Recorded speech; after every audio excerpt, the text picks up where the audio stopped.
Hello guys, আসসালামু আলাইকুম।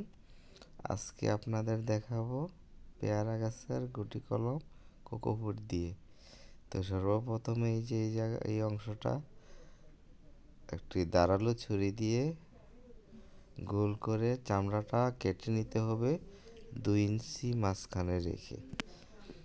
তো এইভাবে কেটে মাঝখান দিয়ে ফেরে তারপর বাকলটা উঠিয়ে নিতে হবে এইভাবে। তারপর ভালোভাবে উঠানোর পরে তারপর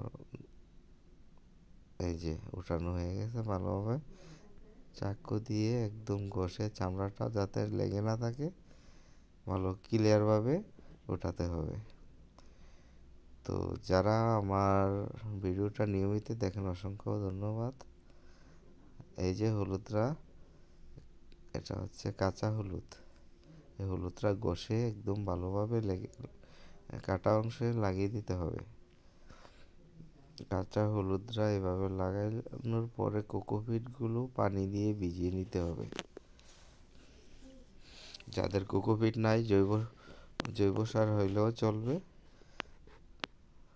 তারপর এরকম একটি রেপিড পেপারে দিয়ে তারপর এইভাবে, বা প্লাস্টিকের বোতল হইলেও চলবে, সমস্যা নাই। প্লাস্টিকের ওয়ান টাইম গ্লাস বা কাগজ দিয়ে, প্লাস্টিকের কাগজ যে কোনো কিছু দিয়ে এভাবে মাছ সুন্দরভাবে কাটা অংশের মাছ বরাবর রেখে 50 দিন পরে দেখেন কি অবস্থা। তো এটা রিপিং পেপারের কারণে আমরা মুড়ি দিয়েও নেই, এটা সমস্যা হয় না। আর যদি প্লাস্টিক কোনো কিছু দেন তাহলে 2 সাইডে বেঁধে দিতে হবে। দেখেন মাশাআল্লাহ কত সুন্দর, 50 দিন পরে একদম পুরোপুরি শিকড় গজিয়েছে। একদম কত সুন্দর একদম। এখন এই কলমটা রোপণ করলে 100% টিকে যাবে। এই যে কত সুন্দর দেখছেন, শিকড় ভরপুর।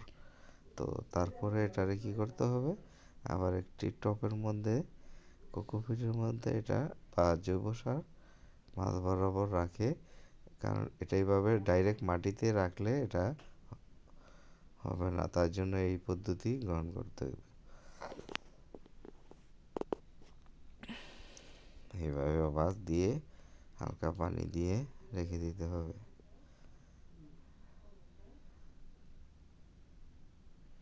তো এই যে পানি দিয়ে ভিজিয়ে রাখতে হবে, তারপরে মাশাআল্লাহ ওকে কনফার্ম। তো ভালো থাকবেন, সুস্থ থাকবেন। ওকে, আল্লাহ হাফেজ।